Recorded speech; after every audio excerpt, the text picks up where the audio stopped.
बेटे की लाश के साथ 22 घंटे क्यों रही मां? पुलिस को मिल गए सारे जवाब।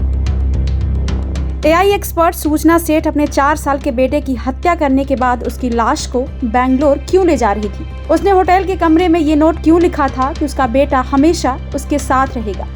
ये वो सवाल हैं जिसके जवाब अभी तक गोवा पुलिस को नहीं मिले थे। 8 दिन तक इन जवाबों की तलाश में जुटी पुलिस को फाइनली इन सवालों के जवाब अब मिल चुके हैं, जो कि बेहद चौंकाने वाले हैं। साल 2023 में श्रद्धा मर्डर केस जैसे कई केस सामने आए, जिनमें कातिल लाश को ठिकाने लगाने के अलग अलग तरीके चुन रहे थे। लेकिन 4 साल के अपने ही बेटे की हत्या की आरोपी सूचना सेठ इन सब से अलग थी। इतनी अलग कि बेटे का कत्ल करने के बाद अगले 22 घंटे तक वो गोवा के होटल के उसी कमरे में उसी बेड पर सोती रही जिस पर बेटे की लाश पड़ी थी। इतनी अलग कि जब होटल छोड़ने का वक्त आया तब उसने अपने हाथों से अपने बेटे की लाश को बहुत संभाल कर बैग में डाला, उसके ऊपर खिलौने डाले, फिर उसके कपड़े डाले, फिर अपने कपड़े डालकर बैग को पैक कर दिया। इसके बाद उसी बैग के साथ वो गोवा से बेंगलोर जाने के लिए कैब में सवार हो गई। वो अपने बेटे को अपने साथ बेंगलोर के उसी घर में ले जाना चाहती थी जिस घर में वो रहती थी। घर पहुंचने के बाद भी वो अपने बेटे की लाश को अपने ही घर में रखना चाहती थी, तब तक जब तक कि लाश का सच बाहर नहीं आ जाता, क्योंकि सूचना की जिद थी कि उसका बेटा हमेशा उसके साथ रहेगा। और इस साथ रहने वाली बात ने ही गोवा पुलिस को इतना परेशान कर दिया कि अब गोवा पुलिस ने फैसला किया है कि सूचना सेठ से आगे की सारी पूछताछ किसी मनोवैज्ञानिक की मौजूदगी में ही की जाएगी।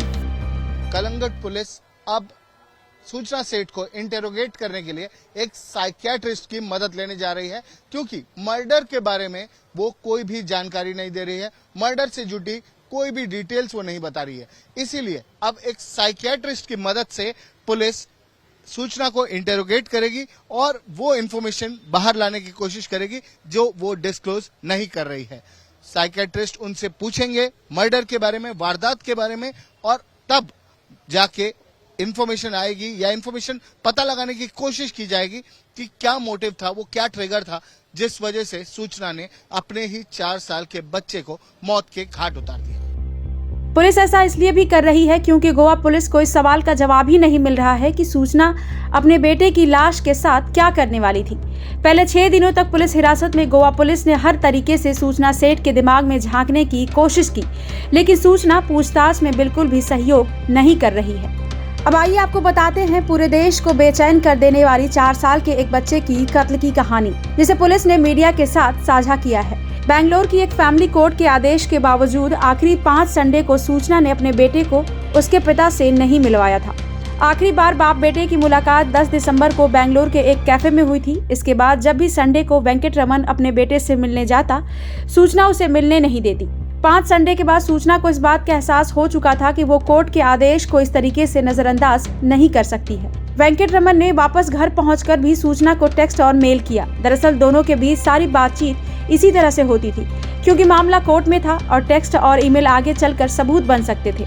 लेकिन सूचना का फिर भी कोई जवाब नहीं आया। इत्तेफाक से 7 जनवरी यानी संडे की शाम को ही वेंकट रमन को काम के सिलसिले में इंडोनेशिया जाना था। फ्लाइट की टिकट पहले से बुक थी, लिहाजा वो शाम को बेंगलोर से जकार्ता निकल पड़ा। इस बात से बेखबर कि सूचना अपने बेटे को लेकर संडे से एक दिन पहले ही बेंगलोर से गोवा जा चुकी है। उधर सूचना सेठ 5 जनवरी को वेंकट रमन को जानबूझकर टेक्स्ट करती है कि 7 जनवरी को वो अपने बेटे से मिल सकता है, जबकि उससे पहले से ही उसने प्लान के तहत 6 जनवरी को गोवा की फ्लाइट की टिकट और होटल की बुकिंग करा रखी थी। 6 जनवरी की रात की फ्लाइट से वो बेंगलोर से गोवा पहुंचती है। गोवा पहुंचने के बाद आज 11:30 बजे वो नॉर्थ गोवा के द सोल बनियान ग्रैंड होटल में चेक इन करती है। अगले 4 दिनों तक उसे गोवा में ही रहना था, लेकिन गोवा में चेक इन करने के सिर्फ 2 से ढाई घंटे के बाद ही रात करीब 2 बजे के आसपास सूचना अपने बेटे का कत्ल कर देती है। इसके बाद वो करीब 22 घंटे तक उसी रूम में रहती है। इस दौरान वो खाने पीने के लिए भी रूम सर्विस तक को कॉल नहीं करती। ये वही संडे का दिन था जिस संडे को वेंकट रमन को उसके बेटे से मिलवाने के लिए सूचना ने 5 जनवरी को टेक्स्ट भेजा था, यानी उसने अपने बेटे का कत्ल संडे के दिन ही किया था।